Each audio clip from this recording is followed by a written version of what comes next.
Deus gosta de homens preguiçosos ou ocupados? A gente fala disso, né? Mas você vai ver como é isso. Moisés. Que idade tinha Moisés quando Deus o chamou? Alguém lembra a idade de Moisés? 80.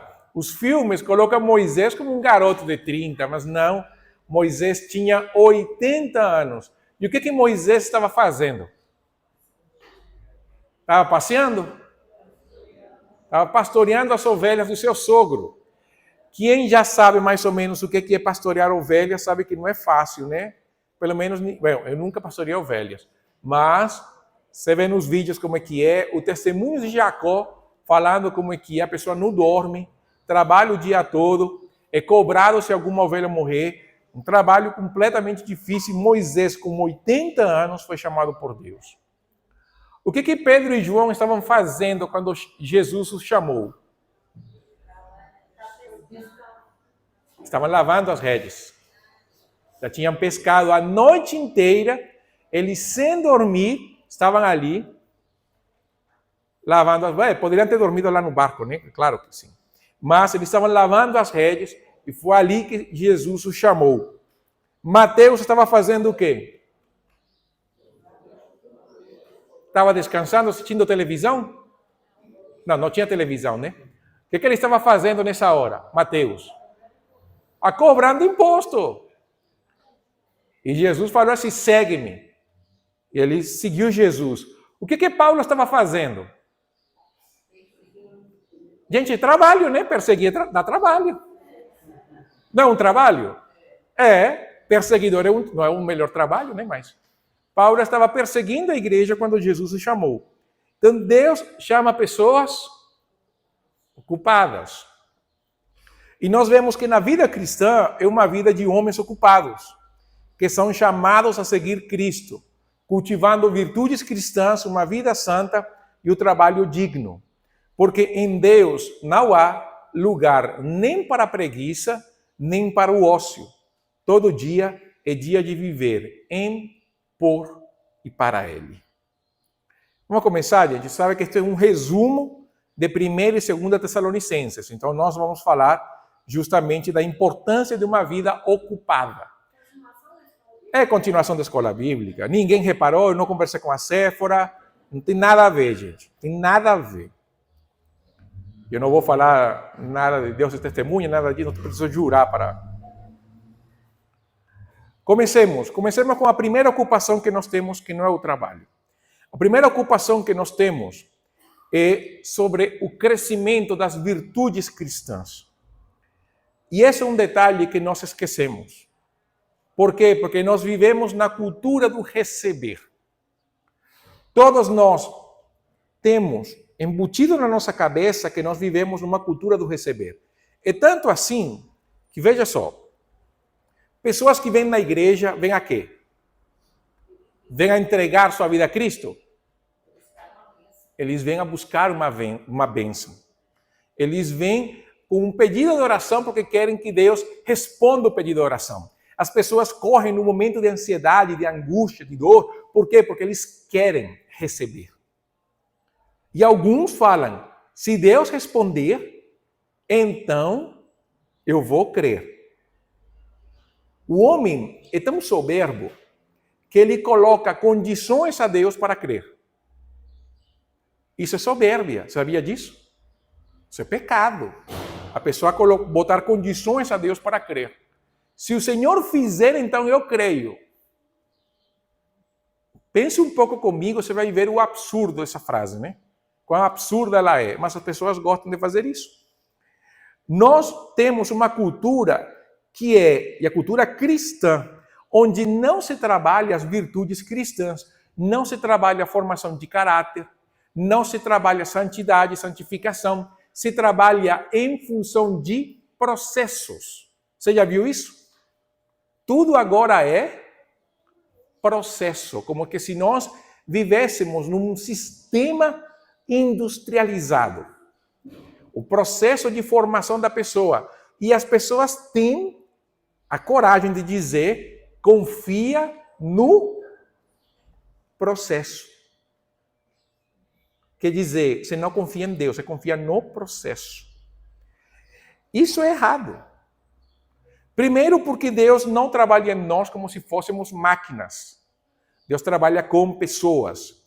E cada processo, para usar a frase, né?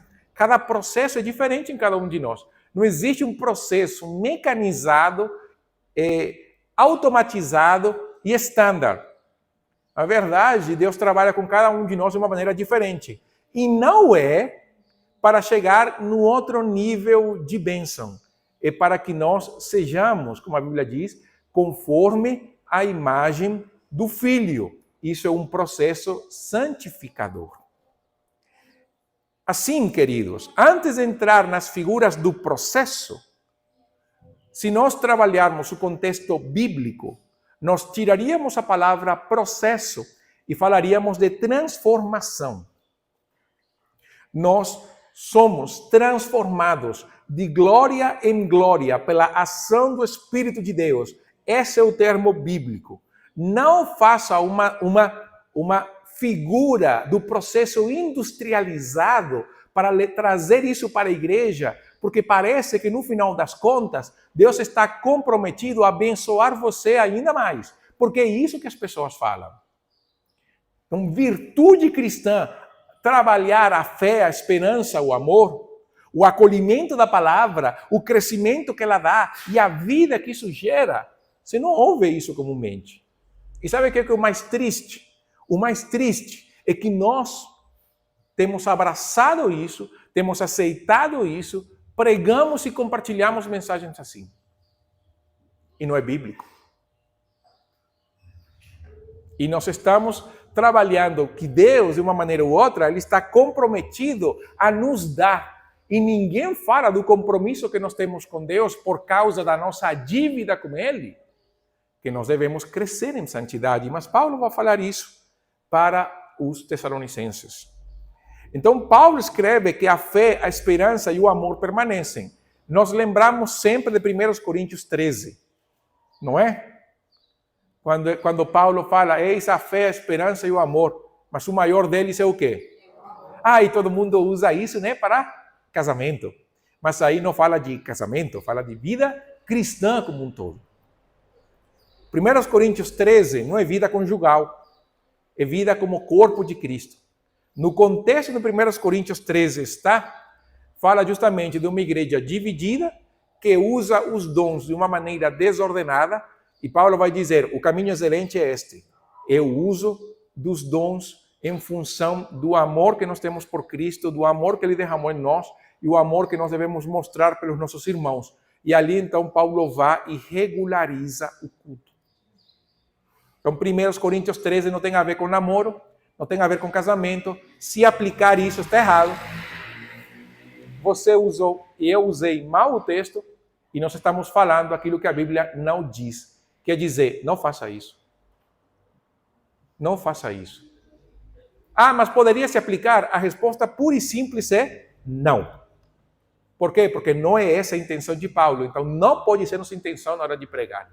Fé, esperança e amor são virtudes cristãs para todos nós em função da nossa fé em Cristo, a esperança que nós temos nele e o amor que isso deve gerar para Deus, entre os relacionamentos conosco como membros da Igreja de Cristo e o amor que deve nos impulsionar a levar essa mensagem de vida às pessoas que não conhecem Jesus. Isso está no capítulo 1 de 1 Tessalonicenses, no verso 3. 1 Tessalonicenses 1, 3. Quando Paulo fala para uma igreja perseguida, o seguinte: diante de nosso Deus e Pai, lembramo-nos constantemente da vossa fé atuante, do vosso amor prestativo e da vossa exatamente, nossa esperança bem firmada em nosso Senhor Jesus Cristo. Fé, esperança e amor. A ordem dos fatores não altera o resultado, pelo amor de Deus. Então, nós temos que ver que a fé que opera, o amor abnegado e a esperança ela deve ser parte da nossa virtude como cristãos. Isso deve simplesmente fluir de nós, sabe?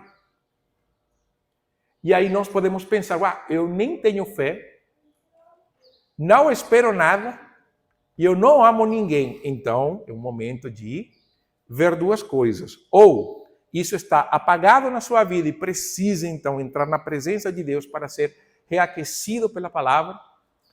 Ou o chamado para que você venha e receba Cristo como Senhor e Salvador, porque você viveu simplesmente um cristianismo nominal, mas nunca uma fé firmada no Filho de Deus. Então, não é salvo. Entende qual é o problema? O problema é que se nós não vivemos numa fé que opera, um amor que se manifesta e uma esperança que temos no meio das tribulações, nós temos um sério problema e um risco de não sermos convertidos. E de estar na igreja, dentro da comunidade de fé, mas estar fora do corpo de Cristo. Por quê? Porque não se fala de cultivar virtudes. Nós estamos falando o tempo todo de Deus abençoar o seu povo. E lembre que enquanto o povo de Israel pedia comida, Moisés orava pela glória do Senhor. E dos dois grupos, entre Moisés e o povo de Israel, quem recebeu o melhor testemunho? Porque o povo de Israel não foi. Lembra? Davi fala, os caminhos Deus mostrou a Moisés e aos filhos de Israel as suas obras. O povo quer obra, mas o que nós devemos conhecer é Deus e seus caminhos. E nós, quando conhecemos Deus, somos transformados por Ele. Nós precisamos mudar o percurso do nosso caminho, de uma vida focada em bênçãos para uma vida focada em Deus. Não no Deus da bênção, em Deus. Percebe a mudança? Porque se eu foco no Deus da bênção, eu ainda estou focando na bênção. Não, eu quero Deus. E nesse caminhar com Deus, eu serei transformado. Não serei abençoado, porque eu já fui abençoado. Eu serei transformado. E nós precisamos a transformação do Senhor. Mas não somente isso. Como é que a palavra vem a nós? Nós recebemos a palavra, acolhemos ela no coração, e é assim que ela opera na nossa vida, porque foi assim que aconteceu com eles. Capítulo 2, verso 13. Por isso nós também não deixamos de agradecer a Deus, pois quando ouviste de nós a sua palavra, não a recebestes como palavra de homens, mas como a palavra de Deus, como de fato é, e a qual também atua em vós, os que credes. Percebeu o final? Os que credes. Por quê? Porque você pode ouvir a palavra, você pode receber a palavra e você ser incrédulo. E nessa hora ela não opera. Por isso, Tiago vai dizer não somente sermos ouvidores, mas também praticantes. Porque quem pratica é aquele que creu na palavra recebida. E Paulo vai apelar aos Tessalonicenses, aliás, ele não apela, ele agradece a Deus porque isso está acontecendo neles. Percebe no começo? Por isso nós também não deixamos de agradecer a Deus. E Paulo fala de um tempo passado que ainda está operando no coração deles. E é importante que nós, através do discipulado, num coração aberto, estamos envolvidos no amor a Deus, possamos cultivar as virtudes cristãs. A vida cristã. Você precisa, eu preciso. Nós precisamos crescer no caráter cristão e sermos como Cristo. Gente, chega de abraçar aquele cristianismo materialista de Deus estar obrigado a me dar. Deus não é obrigado a dar nada para nós, você sabe disso. Deus não é obrigado. Deus concede as coisas porque Ele é gracioso. O mais importante para nós deveria ser a transformação do nosso caráter. Porque se Deus fosse obrigado a dar, então nós teríamos um problema na hora de trabalhar esse conceito com nossos irmãos que vivem em lugares carentes. e aqueles que estão sendo perseguidos também. Percebe como esse tipo de ideia cai quando nós olhamos a realidade do mundo e a realidade do cristianismo? Deus não é obrigado a dar nada, meu querido. Mas o interesse de Deus é que nós sejamos como Ele. Um caráter aprovado. É isso que Deus deseja. Mas Deus pode abençoar? Pode sim, mas não se preocupa com isso não. Porque a bênção de Deus é graciosa. E Ele dá a quem Ele quer. Porque nem todos nós temos a mesma condição. Você reparou disso? Porque a nossa felicidade não está naquilo que temos materialmente. A nossa felicidade é Cristo. E só. E somente Ele. Não tem mais nada que possa nos dar mais alegria do que Cristo. E Paulo vai mostrar, então, como ele, sendo exemplo, ele viveu isso, em piedade, justiça, num caráter irrepreensível.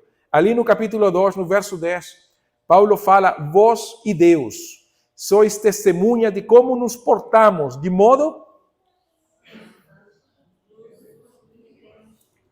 para quem? De modo santo, justo e irrepreensível para convosco os que credes. Gente, como é que nós vamos mostrar um caráter de Cristo? Através da santidade, da justiça e de um caráter irrepreensível. Mas ali nós justificamos os pecados, somos injustos nos relacionamentos e vivemos o tempo todo com falhas. Mas mostrando as falhas mesmo, sem disposição de arrependimento. Como é que nós vamos mostrar que somos realmente um povo de Deus com um comportamento assim? Porque Paulo diz, nós fomos exemplo para vocês. E Paulo está falando de uma igreja que foi plantada com ele. O exemplo de Paulo, as palavras de Paulo foram tão poderosas e Deus usou isso de tal maneira que no meio da perseguição que eles sofreram, a igreja cresceu. Por quê? Porque eles viram um povo que tinha um caráter, que realmente praticava aquilo que eles criam. Percebam a importância do caráter, de uma vida consagrada que se manifesta em numa vida de piedade e que não tem nada a ver com aquilo que nós podemos receber, mas com aquilo que Deus pode transformar no nosso interior. Você sabe o que é triste de ver? Eu não estou falando da nossa igreja. Triste de ver são pessoas que se confessam cristãs, mas que desde o momento da conversão, entre aspas, até o momento que eles manifestam a fé, você não vê nada que testifique que essa fé está operando na vida deles. Quer dizer, você não vê mudança de vida. Continuam praticando os mesmos pecados, continuam fazendo as mesmas imoralidades, continuam vivendo os mesmos sonhos e desejos. Agora simplesmente Deus se transformou num novo amuleto para ela ou ele, na verdade, conquistar um novo povo para si e ao mesmo tempo um Deus que tudo que fizer vai ser Deus e mais nada. Mas não é o que essa pessoa dá a Deus, é o que Deus dá para essa pessoa. E Deus se transforma na fonte de provisão dessa pessoa, mas essa pessoa nunca vai trabalhar as virtudes cristãs na vida e mostrar esse novo caráter. Casos fáceis, famosos que se convertem. Você vê que eles mantêm a mesma vida. O que é que muda? Bota um texto bíblico para justificar qualquer coisa. Mas a vida é a mesma. Se você reparar a vida que essa pessoa teve com a vida que a pessoa tem, você percebe que não há mudança em nada. Aí, você e eu podemos sim, pela palavra de Deus, dizer, essa pessoa não é convertida, não. Não há operação do Espírito, não há transformação. Ah, somente Deus vê o coração. É verdade. Mas a boca fala O quê? Então dá para saber o que há no coração da pessoa assim. Você vê como que nós gostamos de pegar textos bíblicos pela metade, né? Isso. O que a pessoa fala? O que a pessoa manifesta? Como que a pessoa veste? O que a pessoa posta? Como que a pessoa se comporta? E aí vem a pessoa dizendo, só Deus pode me julgar. E vai sim. E vai. Não vai ser bom. Nós precisamos trabalhar a transformação. Enquanto estivermos neste mundo, nós precisamos de uma vida santa, pura diante de Deus e dos homens. Viver e experimentar a santificação do Senhor. Olha, o você, o eu, que no final do ano vamos nos reunir para louvar a Deus e termos nosso culto de final do ano, esse eu e você devemos ser diferentes ao eu e você que estivemos no ano passado recebendo o ano. Alguma coisa em nós deve ter sido transformada. Algum pecado está sendo trabalhado. Alguma questão está sendo transformada. Nós temos que ter uma vida de oração melhor, uma vida de leitura da palavra melhor, um entendimento de Deus melhor. Nós devemos viver a transformação. Alguém nos compartilhamos de Cristo. Alguém percebeu que nós estamos mudando para bem. Alguém, porque se nós somos as mesmas pessoas, ou se nós pioramos, nós temos um problema. E o problema se chama conversão. Não é convertido. Simples assim. Chega, gente, de tentar falar as coisas. Não, gente, não é convertido. A pessoa não melhora. Não vive a vida cristã, justifica o tempo todo pecados. Gente, não é convertido. Não é. O melhor que pode fazer é entregar sua vida a Cristo numa rendição total. E viver a realidade da vida cristã no poder do Senhor. Mas nós não podemos nos enganar o tempo todo, pensando que estamos convertidos, quando a nossa vida anda na mesmice. Gente, ninguém pode ser igual. Porque as virtudes têm que ser trabalhadas. Mas como nós temos trabalhado tanto o conceito de processo, o conceito de bênção, o conceito de coisas que Deus pode dar e esquecemos do coração, coisas como essas acontecem. Como cristãos, nós devemos enfatizar o senhorio de Cristo e a santificação, inclusive antes que valores e princípios. Você sabe quando as pessoas falam, não, o importante é que eu ensinei o bem e o mal. Você já ouviu isso falar, né? Você sabe que nós, para cristãos, isso é insuficiente?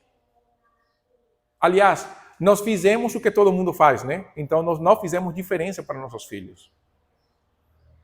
Não é ensinar o certo e errado. Certo e errado até ímpio ensina. Então, assim, nós fizemos, nas palavras de Jesus, nada demais. O que nós devemos fazer? Lembra de Deuteronômio? E estas palavras que eu te ordeno, quando elas devem ser ensinadas? Quando? Pedir de noite, no ir, no voltar, no te levantar, ao deitar. Quer dizer, somente em horário de culto? O tempo todo. Mas o quê? O quê? Deus. Porque qual é o fim da lei? O fim da lei é mostrar o que é certo e errado? Não, mano. Nós pensamos porque nós ainda temos a cabeça nos fariseus e assim nós interpretamos o Antigo Testamento, de que o Antigo Testamento é um conjunto de leis para que a pessoa viva. E tem quem fala e ousa dizer que a lei é fé, é salvação pelas obras. E tem ainda quem ousa dizer que a lei não é graça, é lei. Completamente enganado. A lei é a manifestação do caráter e a essência de Deus para ele ser conhecido, amado e temido. O próprio livro de Deuteronômio fala isso. Isto está escrito para que ames ao Senhor, para que o conheças, para que andes nos seus caminhos. Não é somente ensinar o certo e errado. E a lei é a manifestação da graça de Deus. Porque se Deus não fosse gracioso dando a lei, Deus simplesmente teria deixado o mundo andar do jeito e ele não mostrar o que ele gosta. Já pensou isso? Se Deus quisesse condenar o mundo, simplesmente não teria dado lei. Como nós saberíamos o que Deus se agrada? Pensou? Lei é graça. E a salvação sempre será pela fé, inclusive no Antigo Testamento. Inclusive no Antigo Testamento, porque há nos profetas, em Isaías, Jeremias e Ezequiel, pelo menos que são os livros que eu estou lendo nas últimas semanas, onde fala assim, o povo vai, oferece sacrifício, o povo vai e participa das festas, mas o coração deles não está, eu não me agrado deles. Então, se não há fé, nada será aceito.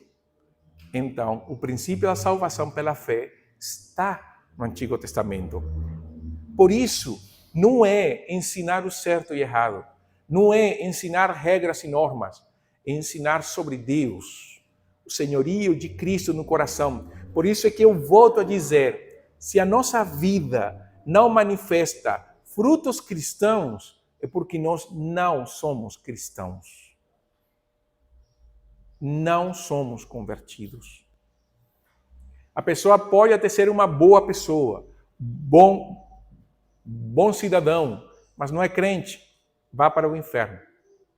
Da mesma maneira como alguém que vive a vida de pecado toda, morre e vai para o inferno também. Por quê? Porque não é obra que salva, é Cristo. E aí onde nós entramos no aspecto de Paulo, de trabalhar a santidade de uma maneira interior. Paulo vai gastar tempo, no capítulo 4, 1 Tessalonicenses, falando sobre a imoralidade sexual. Vocês lembram quando eu falei sobre isso, né? Se não lembram, podem buscar um vídeo, né? Que graças a Deus que essas mensagens foram gravadas. Paulo vai mostrar numa sociedade altamente sexualizada que a pureza sexual bíblica, ela é casta, porque somente ela é restrita ao âmbito do casamento. E entre um homem e uma mulher, e fim. E ele vai mostrar que tudo o restante é justamente, são dois aspectos. É o mau entendimento do que é amor, igualzinho aos dias de hoje.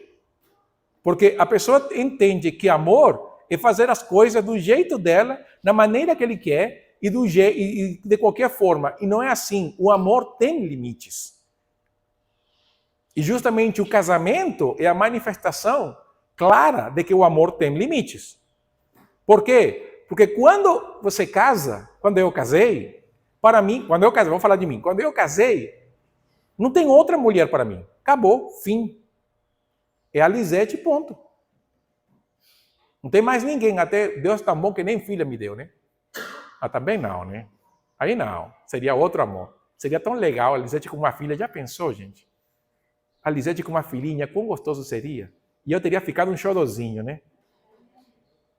Eu acho que Deus foi bom para mim, porque senão, coitado... Oh, gente.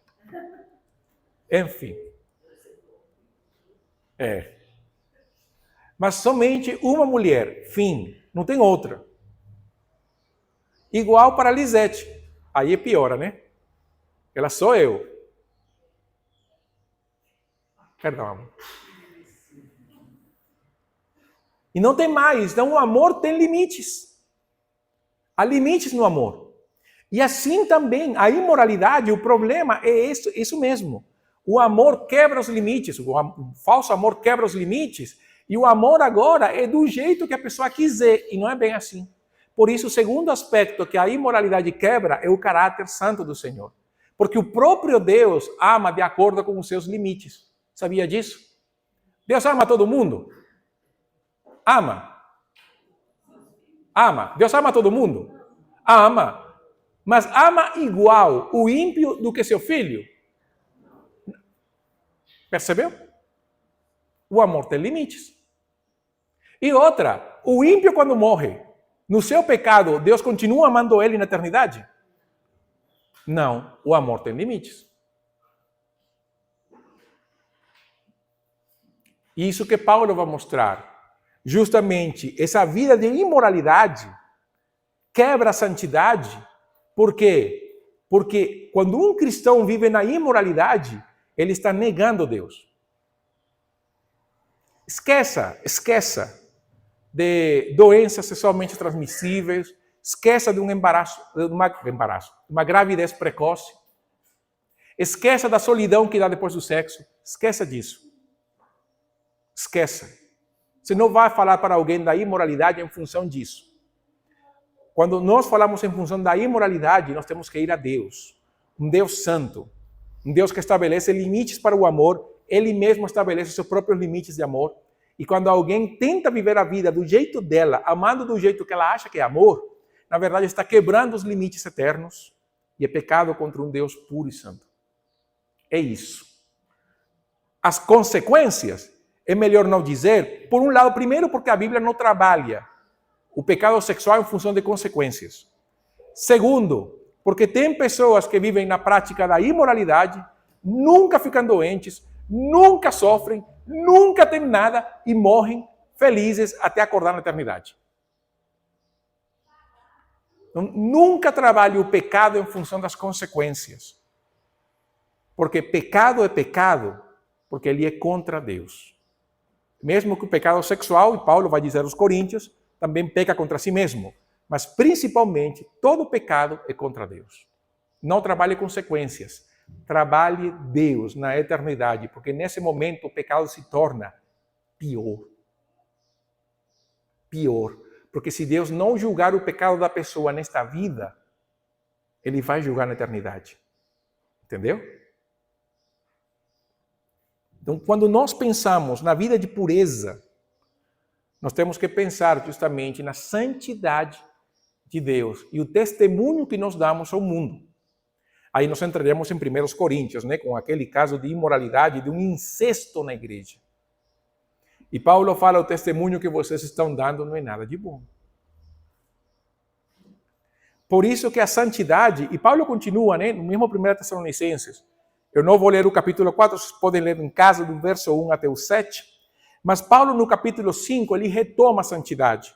E ele vai mostrar que a santidade, ela não abrange somente sexualidade, ele abrange a vida como um todo. Tudo que nós temos, tudo que nós somos. Comportamento, maneira como corrigimos, exortamos, consolamos, como retribuímos o mal, a forma como oramos, expressamos gratidão, atitude no culto, na maneira como nós ouvimos a palavra, como lidamos com o mal, a maneira como nos preparamos em santidade, lembrando que Deus, sendo fiel a si mesmo, é a garantia de que teremos sucesso nessa empreitada, porque Ele é o Senhor da igreja, o Senhor das nossas vidas. Santidade começa e termina em Deus. Isso é para ter a nossa vida ocupada ao ponto de não pensar em nada que é ocioso. Se nós ficarmos pensando na santidade do Senhor, nós não teríamos tempo para pensar no pecado. Mas sabe o que acontece? Como nós estamos acostumados a uma cultura de receber, nós não temos a obrigação de pensar nessas coisas. Isso é somente coisa de pastor e missionário. Mas, na verdade, é de todos nós. Capítulo 5, a partir do verso 14, você vai ver isso. Paulo fala, irmãos, nós também vos exortamos a aconselhar os indisciplinados, consolar os desanimados, amparar os fracos, ter paciência para com todos. E lá ele conclui no verso 23, quando ele fala, e o próprio Deus da paz vos santifique completamente, e vosso espírito, alma e corpo sejam mantidos plenamente irrepreensíveis para a vinda de nosso Senhor Jesus Cristo. Eu já falei na mensagem daquela época o que Paulo queria dizer com espírito, alma e corpo. Não é uma questão de dividir, é uma questão de mostrar plenitude. Mas perceba como ele fala que a santificação deve ser mantida plenamente irrepreensível para a vinda do nosso Senhor. Ela não é somente no dia da nossa conversão, ela não é somente para batismo, ela deve crescer permanecer até o retorno de Jesus. Então, não adianta uma vida santa no começo e uma vida pecadora no final. O que vale é uma vida em santidade perante Deus e viver o tempo todo. O que acontece se a pessoa não quer? Aí é a segunda carta. No capítulo 3, nos versos 14 e 16, Paulo fala: se alguém desobedecer às nossas instruções nesta carta, observai-o atentamente, e que não tenhais contato com ele, a fim de que se envergonhe. É segunda, Juan, segunda 3, 14 ao 16. Isso. Então vou de novo. Se alguém desobedecer às nossas instruções nesta carta, primeira questão. Segunda, para que ele se envergonhe. Mas a gente gosta de manter contato, né? E Paulo fala: não, Senhor, deixa ele se envergonhar, não se relacione com ele. Ele vai até você, desculpa, não, você... Por quê? Você não tem um caráter como Cristo. Isso que Paulo está falando. Todavia, não considereis como? Pelo contrário, corrigiu como irmão. Você vai ter que explicar por quê, né? E por isso que Paulo conclui que o próprio Senhor da paz sempre vos dê paz de todas as maneiras. O Senhor esteja com todos vós. Gente, a santidade para nós não é opção, é vida. Nós somos chamados a uma vida santa. Não é uma opção para nós. Negligenciar a santificação é algo que nós não deveríamos fazer. Um coração regenerado, ele deseja se despojar do pecado por causa da presença santa de Cristo. E por isso, a luta contra o pecado deve ser para nós algo precioso, para o desenvolvimento de um caráter semelhante a Cristo e como testemunho dele aos outros. Primeira coisa que nós devemos nos ocupar, a questão de trabalho fica para a semana que vem. Ocupe-se no seu caráter, para você ter um caráter como Cristo. Ocupe-se no caráter. Veja as atitudes que nós temos. Vejamos as atitudes que nós temos. Vamos fazer assim, começamos pela casa. Eu, como pai, as atitudes que tenho para com meus filhos. Meus filhos, as atitudes que têm para conosco, os pais. Tudo isso deve ser avaliado. A maneira como nós reagimos na escola, como nós rimos das piadas, as piadas que são dadas, as maneiras como nós respondemos aos professores, ou a maneira como nós rimos também das piadas dos professores.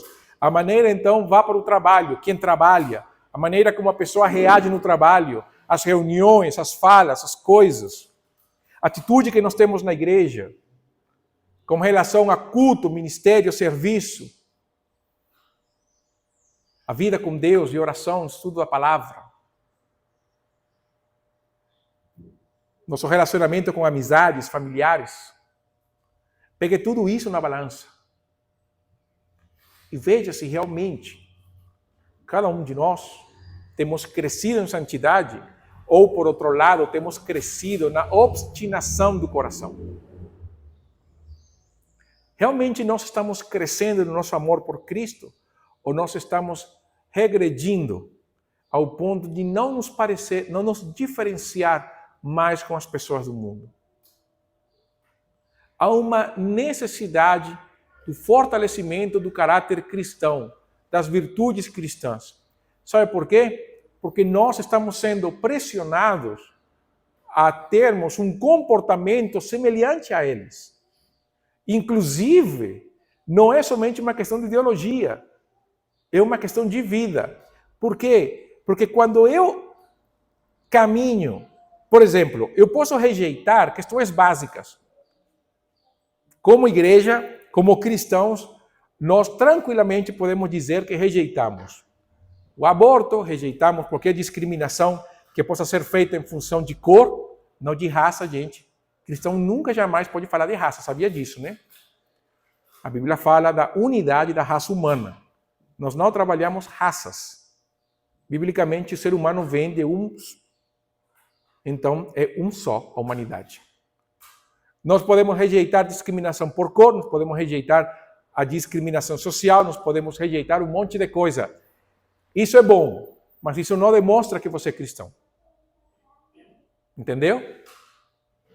Isso é bíblico, mas não torna você crente. O que torna você crente? A vida rendida aos pés de Cristo e um caráter que é semelhante a Jesus. Quando o nosso caráter é semelhante a Cristo e nós estamos indo nessa direção, nós podemos afirmar então da vida de Cristo em nós. Mas se nós rejeitamos aquilo que é básico, não me torna cristão. Se eu abraço aquilo que é básico, o direito à vida, por exemplo, isso não me torna cristão. Porque até ímpio faz isso. E a salvação não vem por causa disso. A salvação vem por causa de Jesus. Nós temos que fazer essa distinção. O cristão, a justiça do cristão, de acordo com o Sermão do Monte, ela está acima da justiça das melhores pessoas deste mundo. Por quê? Porque a nossa justiça está fundamentada na palavra do Senhor. Mas, para que isto se transforme, se torne uma realidade em nós, eu preciso uma vida rendida a Cristo, no senhorio de Cristo, e ao mesmo tempo eu preciso cultivar as virtudes cristãs.